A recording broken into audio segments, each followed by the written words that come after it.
מפחדים מהמשכנתה? אני כאן כדי להראות לכם איך תוכלו לעשות את זה בעצמכם, בקלות ובביטחון. תחילה אסביר בקצרה על מערכת הבנקאות.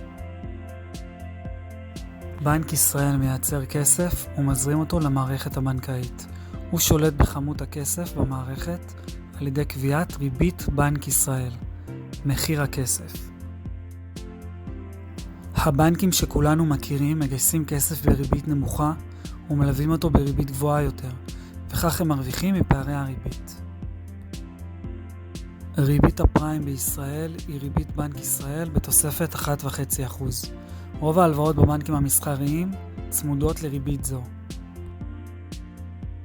אם הבנק המסחרי לא מייצר כסף, איך יש לו כסף להלוות? נבין זאת בעזרת סימולציה פשוטה המתוארת במצגת. כמה כסף צריך להביא מהבית וכמה הבנק יכול להוסיף? לדירה ראשונה נדרש הון עצמי של 25%, לשפרי דיור 30% ולדירה להשקעה 50%. לכל משק בית יש גבולות גזרה למשכנתה אותה הוא יכול לקחת, בהתאם להכנסותיו, להון העצמי שלו ולנכס שאותו הוא מתכוון לרכוש. בישראל קיימים מגוון מסלולי משכנתה המחולקים למסלולים צמודים למדד ולא צמודים, ולפי תדירות השינוי בריבית שלהם. בכל תמהיל משכנתה מתחשבים בסיכון שהריבית תעלה או בסיכון שהמדד יעלה. לרוב כשהמדד עולה, גם הריבית עולה כדי לרסן את המדד. יש להגיש מסמכים שמאמתים את ההכנסות ואת הנכס הנרכש, בנוסף כמובן למסמכי הזיהוי שלכם. בישראל יש 7 בנקים למשכנתאות. רובם מציעים משכנתאות לעסקאות פשוטות, ורק מעטים מטפלים בעסקאות מסובכות. לעתים בנקים לא מאשרים משכנתה למשקי בית ממגוון סיבות. במקרים כאלה ניתן למצוא פתרונות כמו לווה נוסף או משכנתה חוץ-בנקאית. באמצעות אשף המשכנתאות ניתן לבדוק את גבולות הגזרה של המשכנתה.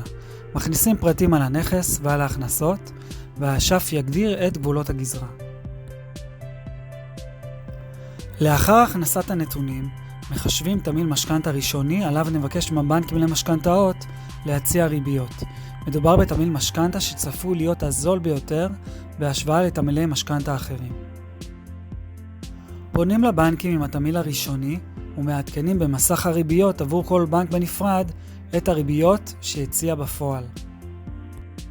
לאחר שהריביות לכל בנק מעודכנות מחשבים תמהיל סופי. אשף המשכנתאות ידרג את המשכנתה עם סך ההחזרים הנמוך ביותר. אשף המשכנתאות מציע לשמור את כל המסמכים במקום אחד בצורה מסודרת כדי שלא יאבדו. ניתן לשלוח את מסמכי המשכנתה לבנקים ישירות מאשף המשכנתאות. אשף המשכנתאות יכין גם מכתב מלווה עם התמהיל המבוקש ועם המסמכים שצירפתם. לסקפטים שבינינו ניתן להשוות את תמהיל המשכנתה שחושב ותמהילים אחרים ולראות את סך ההחזרים בכל תמהיל, כולל שינוי הריבית הממוצעת וקצב העלייה במדד.